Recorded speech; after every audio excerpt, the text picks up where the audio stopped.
सभी चिकित्सक गणों को नमस्कार। मैं doctor Akhilesh Narayan Singh, Narayan herbal speciality का डायरेक्टर।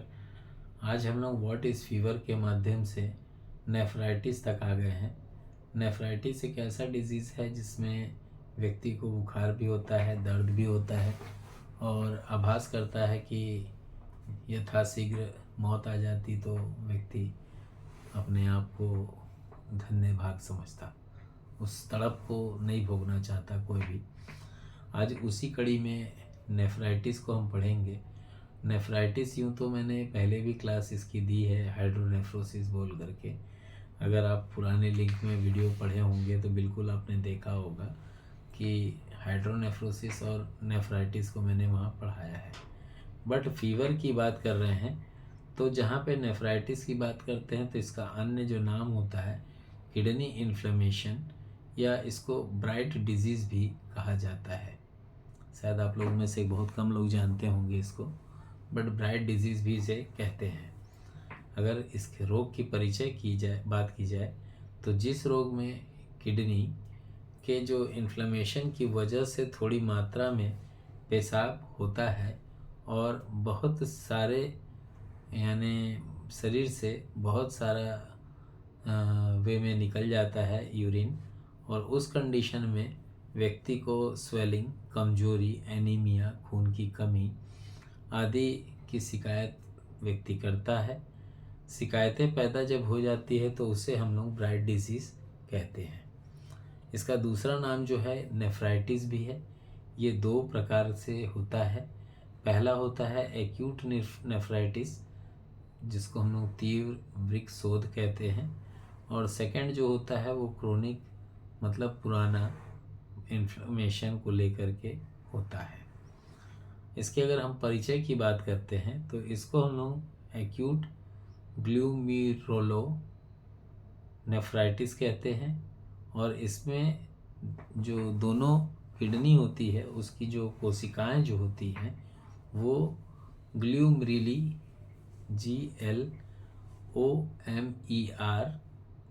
GLOMERULI में शोध हो जाता है। रोग के प्रधान कारण क्या होते हैं? सबसे बड़ा कारण जो होता है वो रक्त जो स्लम्पी जो होती है उसमें, जिसमें हेमोलाइटिक स्ट्रेप्टोकोकी नामक जीवाणु होते हैं।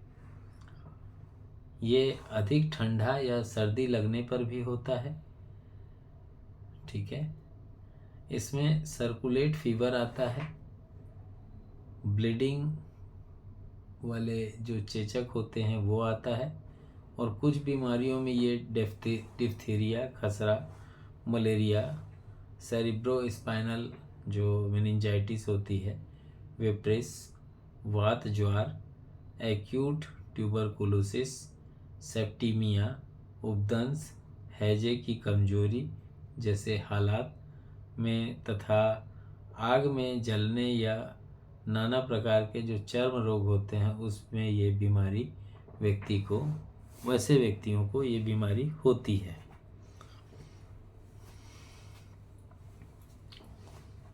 सवा 3 हो रहा है ना।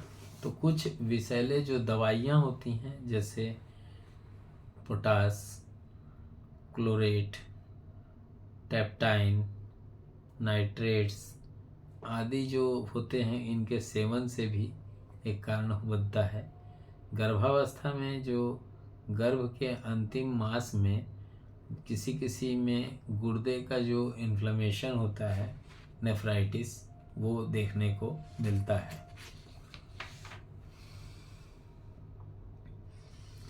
रोग के प्रधान कारण क्या होते हैं?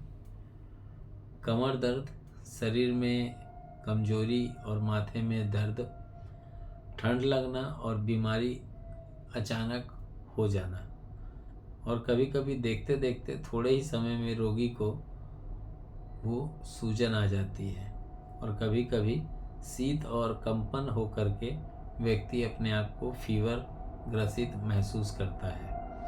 पहले आँखों के नीचे की जो पलक होती है और पैर की जो पैर वाला जो पोर्शन होता है वहाँ पे उसके आसपास में गांठ या सूजन व्यक्ति को देखने को मिलती है। फिर ये धीरे धीरे पूरे शरीर में फैलते चले जाता है, शरीर भी फूलने लगता है, मूत्र की जो मात्रा होती है वो बहुत कम हो जाती है और मूत्र में रक्त की उपस्थिति दिखाई देने लगती है। व्याकुलता, फीवर, अग्निमंदा,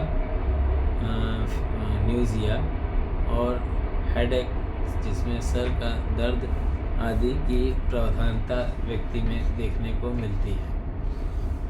हमारा शरीर जो होता है उसमें रक्तहीन भी कई बार ये दिखाई पड़ता है और त्वचा जो होती है वो शुष्क हो जाती है। इस रोग में बार बार पेशाब और जल्दी होता है और बहुत थोड़े परिणाम मिलते हैं। यहाँ तक कि 2-4 बूंद तक कई बार देखने को मिलता है कि व्यक्ति जो होता है वो 2 से 4 बूंद ही यूरिन कर पा रहा है। पेशाब लाल और गहरा हो जाता है। पेशाब बंद होने के कारण यूरीमिया व्यक्ति में जनरेट होती है। गर्भावस्था में निचला भाग जो होता है वो फूल जाता है और कभी कभी वमन होता है और कभी कभी न्यूजिया फीलिंग जी मचलाता है। संतान होने के बाद ही बीमारी ठीक की जा सकती है। रोगी की अगर पहचान करते हैं तो नाड़ी बहुत कड़ी और महाधमनी के ऊपर से सेकेंडरी शब्द बढ़ जाता है। पेशाब का अपेक्षा जो स्पेसिफिक ग्रेविटी होती है उसकी वो 1020 से 1040 तक होती है। इसकी पहचान बता रहा हूँ।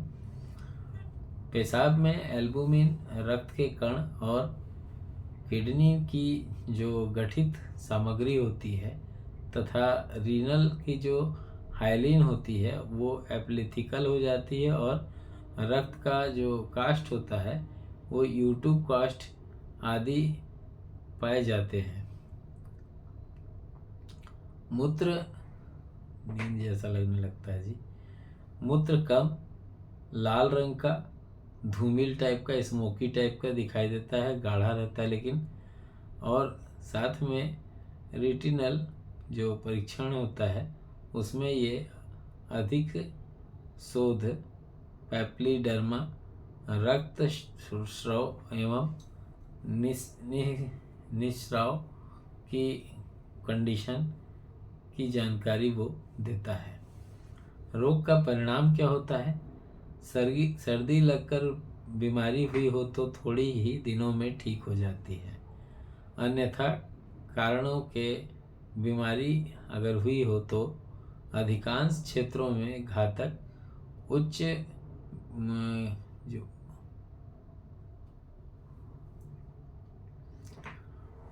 इसमें जो फीवर जो होता है वो देखने को मिलता है कि बच्चों में और गर्भवती जो महिलाएं होती हैं जो 40 से 50% होने के वजह से डिजीज़ के कंडीशन में व्यक्ति काल के गाल में समा जाता है, मृत्यु उसकी हो जाती है। बच्चों में चिकित्सा के द्वारा 90% लाभ, जबकि प्रौढ़ी में 40%।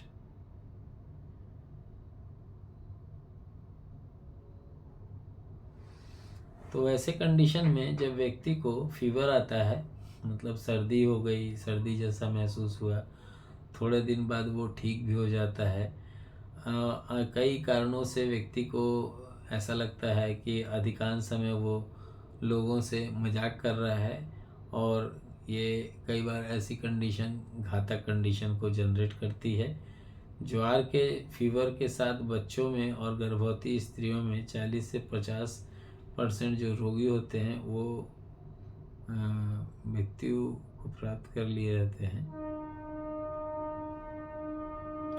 कभी कभी जो क्रोनिक कंडीशन ही जनरेट कर लेता है तो उसमें यूरीमिया होने की से मस्तिष्क प्रभावित होता है और कभी कभी बेचैनी, बेहोशी और पागलपन जैसा लक्षण यूरीमिया और अमरलता से व्यक्ति की मृत्यु हो जाती है। बच्चों में चिकित्सा में 90% लाभ, जबकि प्रौढ़ में ये 50% से आसपास ही रिजल्ट देता है। अगर चिकित्सा के सिद्धांत की बात करें तो इस बीमारी में गुर्दे की जो पथरी हो जाती है, उसलिए किडनी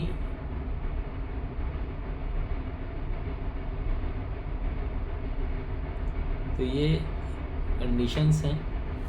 और चिकित्सा का सिद्धांत क्या होता है यहाँ पे, इस बीमारी में जो एनल होता है उसका इन्फ्लेमेशन हो जाता है, इसलिए किडनी को जितना भी विश्राम दिया जाए उतना ही अच्छा होता है। ऐसी व्यवस्था करें कि जिससे रोगी को अगर लूज मोशन वगैरह हो रही है तो वो साफ हो जाए।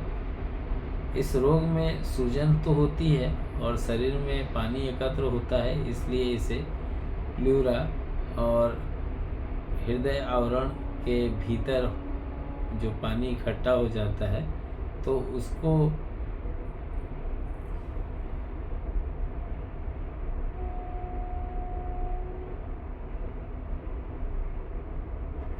इसमें 2-3 चीज़ें होती हैं। एक तो ऐसी व्यवस्था देखनी होती है कि व्यक्ति के अंदर जो सूजन आ रही है वो शरीर में पानी के एकत्र होने के वजह से या तो नहीं आ रही है, इसलिए यदि व्यक्ति को प्लूरल इन्फ्यूज़न या हृदय आवरण के भीतर पानी इकट्ठा हो तो इसके लिए दवा की जो मात्रा होती है उसको डाइल्यूशन एंड डोजोलॉजी के माध्यम से हम लोग क्योर करेंगे। यदि पेशाब में थोड़ा सा हो रहा हो तो ऐसी अवस्था में जिससे व्यक्ति को पेशाब में वेग जो है वो बढ़ सके, यदि वमन हो रहा हो तो उसे बर्फ़ चूसने के लिए दे दिया जा सकता है। अगर वमन थोड़ा ही है तो ऐसी व्यवस्था करनी चाहिए कि आवश्यकता पड़ने से पहले वो आ जाए। और यदि बोलना चाहिए क्या बोल रहा था, लेकिन अगर मान लेते हैं किसी को वमन बहुत हो रहा है और देर तक हो रहा है तो चिकित्सक को बिना समय गंवाए ORS या इलेक्ट्रोलाइट का सेवन चालू करा देना चाहिए।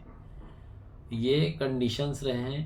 इसमें खाने वाले जो पथ्य पदार्थ हैं जो सहायक चिकित्सक की रोल प्ले करते हैं, दूध इस रोग की जो प्रथम पथ्य है जो भोज्य होना चाहिए वो है। रोग के कारण शरीर में जो एबुलेशन निकल रहा था या निकल जाता, वो दूध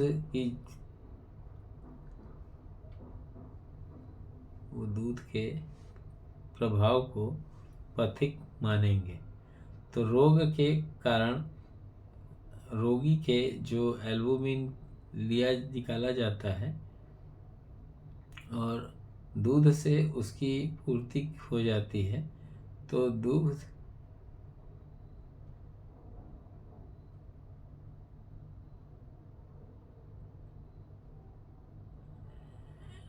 इसमें 2 चीज़ें और बताने की पड़ती है कि अगर व्यक्ति को दूध, साग, दूध से रिलेटेड बार्ली आदि का सेवन अगर कुछ न दें और पानी इच्छा अनुसार दिया जा सकता है। गर्भ पे अधिक लाभदायक होते हैं, जबकि तेज पके हुए जो फल होते हैं, आलू, परवल, तुरई वगैरह जो उबाल दिया जाता है और रोग को आराम होने में 40 से 50 अथवा कभी कभी 2 महीने तक व्यक्ति को लग जाते हैं। अगर हम लोग बात करते हैं तो इसमें मिनिमम 2 महीने और अधिकतम 6 महीने तक देखा गया है ठीक होने में। रोगी को आराम वस्त्रों में लिटाकर रखना चाहिए। उनसे अगर बात कर रहे हैं कि ऐसी कंडीशंस को, तो जहाँ पे दिखता है कि व्यक्ति गर्म वस्त्रों में लपेट करके अपने आप को रखता है, उसे ठंड और सीधे हवा नहीं लगती और बीमारी आराम से जाने के लिए तैयार हो जाता है, तो 4 से 5 महीने में कमर में ऊनी कपड़ा लपेट करके रखना चाहिए।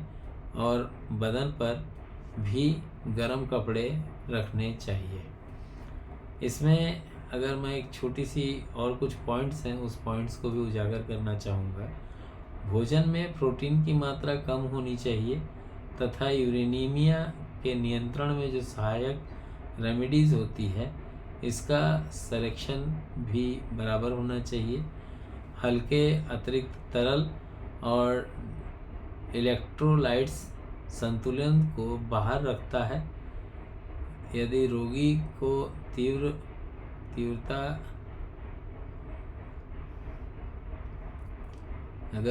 तीव्रता दिख रही है तो उस कंडीशन में भी व्यक्ति को 1 से आधा लीटर पानी देना चाहिए। जब दूध की बात करें तो आधा लीटर या 1 लीटर व्यक्ति को नित्य दिया जा सकता है। सूजन की स्थिति में नमक नहीं देना चाहिए। वसा और कार्बोहाइड्रेट्स वाले द्रव पदार्थ जैसे रोटी है, बिस्किट है, शक्कर है, सब्जी है इत्यादि दिया जा सकता है। अगर एक नोट करने वाली बात भी है, अगर प्रायः रोग जो है वो गुप्त रूप से शुरू होता है तो इसके होने के बाद रोगी को पता ही नहीं चलता कि रोगी अपने आप को स्वस्थता समझता है और केवल उसे सांस से रिलेटेड शीघ्र आता है। तो ये कंडीशन है एक्यूट। अगर किडनी इन्फ्लेमेशन की बात कर रहे हैं तो इस रोग में जो सपोर्टिव और लक्षणिक चिकित्सा जो सिम्प्टोमेटिक ट्रीटमेंट होती है वो दी जाती है। इसके अलावा में श्रेष्ठ चिकित्सा दीर्घकाल जो कंडीशंस होती है उसमें पेनिसिलिन, जो एलोपैथी वे में रेमेडीज़ की बात करते थे तो पेनिसिलिन यहाँ दिया जाता है। पेनिसिलिन का अगर किसी के पास वॉइस होगा तो आप उसको देखिएगा कि उसके अंदर जो यूनिट्स होती है वो उसके टीएलसी के आधार पर होती है। तो जो नोट करने वाली चीज़ है, अगर चिकित्सा तब तक जारी रखना चाहिए जब तक मूत्र प्राकृतिक रूप से ना आने लगे। मतलब गंभीर अवस्था में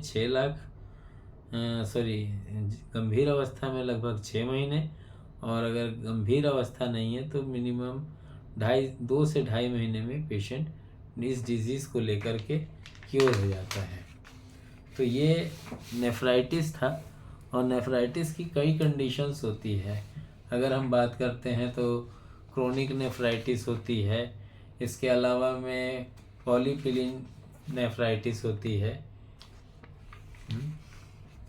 इसके अलावा में एक्यूट पॉलीन्यूरोनेफ्राइटिस होती है। और ये सभी कंडीशंस एक के बाद एक दिखते हैं। पॉलीन्यूक्लियोनेफ्राइटिस भी होती है, और इसके अलावा में जो नेफ्राइटिस के बाद की बात करते हैं तो व्यक्ति को प्रोस्टाइटिस भी एक डिजीज़ है। प्रोस्टाइटिस में हम लोग बाद में पढ़ेंगे, बट प्रोस्टाइटिस के अंदर जो डिजीज़ होता है ये पीयूष ग्रंथि को लेकर के होता है। प्रोस्टाइटिस और मूत्राशय मुख्य शायी की ग्रंथि में सूजन इन्फ्लेमेशन के कारण को कहा जाता है। Inflammation of the prostate gland, यदि किसी कारण से प्रोस्टेट ग्लैंड में इन्फ्लेमेशन हो जाए तो उस पीड़ा को हम लोग प्रोस्टाइटिस कहते हैं। मूत्राशय मुख साई जो ग्रंथि होती है उसके इन्फ्लेमेशन के कंडीशन को हम लोग प्रोस्टाइटिस कहते हैं। प्रोस्टाइटिस के ऊपर मैंने कैंसर पे भी क्लास दी हुई है, बट प्रोस्टाइटिस को हम लोग कल पढ़ेंगे। आज इस को मैं विराम दूंगा, और ये कल का पढ़ाने के बाद जैसे ही कल हम लोग पढ़ाएंगे उसके बाद हमारा नेफ्राइटिस जो हमारा डिजीज़ है किडनी से लेकर के वो यूरिनरी डिजीज़ के रिगार्डिंग हम लोग नहीं पढ़ रहे हैं, हम लोग व्हाट इज़ फीवर पढ़ रहे हैं, और ये व्हाट इज़ फीवर इसके पश्चात कंप्लीट हो जाएगा। व्हाट इज़ फीवर कंप्लीट होने के बाद हम लोग सिलेक्शन ऑफ मेडिसिन का S2, S3 और S5 पढ़ेंगे। इसके बाद हम लोग सभी लोग क्लास में मिलेंगे, और जो लोग नहीं आ रहे हैं डाइल्यूशन और डोजोलॉजी को ले करके, तो ये मेरे लिए दुर्भाग्य नहीं है, ये दुर्भाग्य आपका है, क्योंकि NHEH BSc कोर्स जिसको हम पहले 14,000 में कोर्स कराते थे, इस कोर्स को आप लोगों को मैंने इसलिए फ्री किया कि अधिक से अधिक मात्रा में लोग डायलूशन और डोजोलॉजी की पकड़ को मजबूती से सीख सकें। लेकिन फिर भी अगर आप लोगों को लगता है कि नहीं, विदाउट डायलूशन और विदाउट डायलूशन मतलब हमको ज़रूरत नहीं है कि हम कितना बूंद डाल के दवाई बना रहे हैं जानने की, और ये भी जानने की ज़रूरत अगर नहीं है व्यक्ति को कि उसको हमको कितना बूंद किस वे में पिलाना चाहिए या देना चाहिए, तो आप बहुत महान विद्वान हैं और ऐसे विद्वान को मैं कुछ नहीं कहना चाहूँगा। बट अगर लगता है कि नहीं मुझे सीखना चाहिए था, तो अभी भी एक द्वार खुला है, क्योंकि जो आप खर्च कर रहे हैं वो तो मैं आपको रिटर्न कर दे रहा हूँ। मतलब लगभग 5,000 के आसपास का जो आप खर्च कर रहे हैं वो 10,000 के वे में आपको मैं लौटा दे रहा हूँ। लेकिन जो डायलूशन और डोजोलॉजी आप सीखेंगे आज, वो आपको लाइफ टाइम काम आएगा। आज दैट मीन्स 24 तारीख की बात कर रहा हूँ। एक ज़रूरी सूचना है, क्लास के माध्यम से ही दे देना पसंद करूँगा कि जो चिकित्सकगण कार्यक्रम में शामिल होने आ रहे हैं उनके 24 और 25 तारीख की व्यवस्था हमारे तरफ से है।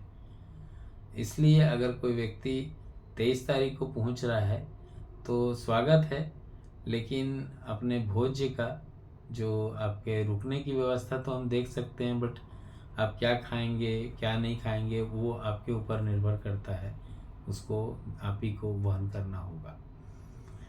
इसमें जो चिकित्सकगण आ रहे हैं कार्यक्रम में हमारा आस्था फाउंडेशन, जिसमें नशा मुक्त समाज अभियान हमने कार्यक्रम चलाया हुआ है पूरे भारत में, लगभग 17 स्टेट में इसके ऊपर कार्य चल रहे हैं। इसका चिकित्सकों को प्रोग्राम के माध्यम से हम सम्मानित करेंगे। साथ ही साथ इस कार्यक्रम की अगर रूपरेखा की बात करें तो इस कार्यक्रम में चिकित्सकों को फ्री गिफ्ट के अलावा जो प्रोडक्ट्स हम लॉन्च करने जा रहे हैं उसके बारे में भी थोड़ा सा बताना चाहूँगा। जैसे NH सेक्सा, ये एक अपने आप में अलबेला प्रोडक्ट है और इलेक्ट्रोहोम्योपैथी के 1 ड्रॉप को ये लोगों के जहन तक बिल्कुल झंझोर देता है, ऐसा प्रोडक्ट है। 2 प्रोडक्ट और है डिलीवरी को लेकर के। अगर किसी माँ को हुआ है कोई रोग और बच्चे को ना हो ऐसा चाहते हैं तो 4वें महीने से लेकर 8वें महीने तक एक दवा पिलाई जाती है और 9वें महीने में दवा दूसरी हो जाती है। वो दवा को हम 9वें महीने में डिलीवरी तक उसको पिलाते हैं, विदाउट LSCS और विदाउट सर्जरी। नॉर्मल डिलीवरी इससे होती है। अभी हाल ही में लगभग 6-8 केसेस में इसके रिजल्ट्स देखने को मिले हैं। पिछले लगभग 2.5-3 साल से इसके ऊपर रिसर्च चल रहा था, लेकिन जो मेंबर्स हैं उन्होंने इसकी पुष्टि की कि हाँ ये परफेक्ट रिज़ल्ट देता है सर, विदाउट ऑपरेशन, विदाउट किसी LSCS कराए। इसके अलावा में 2-3 कुछ प्रोडक्ट्स हैं जिसको हम लॉन्च चाह रहे थे। 3 यूनिट है हमारी, 4 यूनिट हैं। चारों यूनिट को हम डिस्क्लोज़ करने जा रहे हैं, कौन कौन किस किस यूनिट को संभालेगा और कहाँ कहाँ से ये यूनिट का संचालन होगा, इसके माध्यम से आपको मिलने वाली रेमेडीज़ क्या क्या होंगी, इसकी जानकारी आप लोगों को इस 24 तारीख को और 25 तारीख को बिल्कुल दी जाएगी। तो मिस मत कीजिएगा। अगर मिस करते हैं तो दोबारा कोई पढ़ाता है कि नहीं पढ़ाता है, किस स्वार्थ से पढ़ाता है, ये भी समझना होगा। इसी के साथ मैं आज की क्लास को विराम दूंगा। जय हिंद, जय इलेक्ट्रोहोम्योपैथी, जय काउंट सीजर मेटी जी, जय नासक मेथोडोलॉजी।